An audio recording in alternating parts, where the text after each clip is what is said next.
The 48-hour-long Pampore encounter has ended with the killing of the 3 terrorists who were holed in the J&K Entrepreneurship Development Institute on the Srinagar-Jammu highway.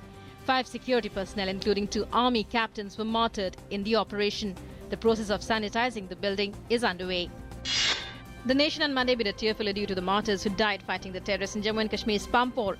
The mortal remains of Lance Naik Om Prakash were consigned to flames with full state honours. The last rites of Captain Tushar Mahajan were also performed with full state honours, as were those of Captain Pawan Kumar at his hometown Jind in Haryana. The last rites of Rajkumar Rana were also performed with full state honours in his village Shimla.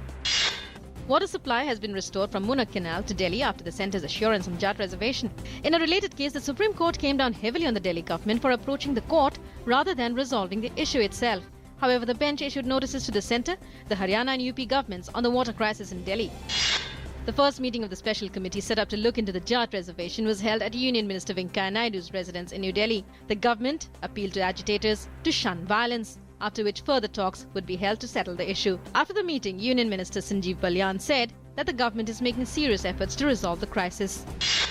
Prime Minister Narendra Modi today said the world is facing several challenges and we should think about what role India can play in overcoming them. Addressing the centenary year convocation ceremony function at Banaras Hindu University, the Prime Minister said we should always dream big and added that it is a very special moment for him to come and attend the convocation ceremony at BHU. Prime Minister Narendra Modi called upon students to work innovatively to bring solutions for challenges facing India and the world. Addressing the centenary year convocation at Banaras Hindu University campus, he lauded the role played by the university in its 100 years. Ahead of Parliament session, Parliamentary Affairs Minister Venkaiah Naidu said that the government is ready for detailed discussions on any issue including the JNU row in the Parliament. He said GST and real estate are 2 key reform bills which need to be passed. 5 JNU students facing charges of sedition and criminal conspiracy surfaced on the campus late on Sunday night.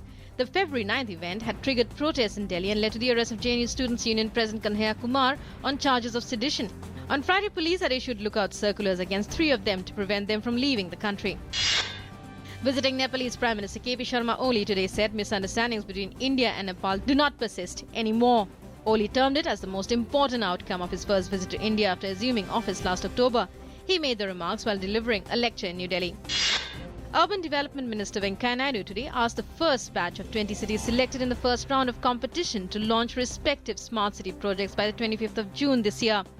Addressing a workshop in New Delhi, he asserted that the smart city competition was completely city neutral, neither favouring nor discriminating against any participant city.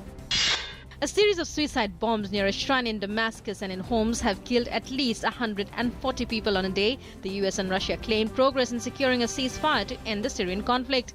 The IS claims it was behind Sunday's attacks in Damascus and Homs. The blast in Damascus came just hours after dozens of civilians were killed in a double car bombing in the central city of Homs. Counting of votes is underway in the presidential and parliamentary elections in Niger amid tight security. Voting held yesterday, in which President Mahamadou Issoufou, who is seeking another term in office, promised a knockout blow to his opponents. The United States has said that it received a North Korean proposal to discuss a peace treaty for the Korean Peninsula, but rejected it when Pyongyang refused to consider reducing its nuclear arsenal. State Department spokesman disclosed when asked that US administration had secretly agreed to peace talks to formally end the Korean War of 1950 to 1953. A cleanup operation has begun after the most severe cyclone to hit Fiji in living memory killed at least 20. Rescue workers say that the number could rise as some of the worst hit outlying islands have yet to be reached. Thousands are now in evacuation centres while many parts of the country remain without power. Indian ODI and T20 captain MS Dhonis suffered a muscle spasm in the back during a training session on Monday in Dhaka. The selection committee has named Parthiv Patel as the backup wicketkeeper for the upcoming Asia Cup. According to a BCCI release, Patel will join the team in Dhaka at the earliest as India take on Bangladesh in the tournament opener on Wednesday.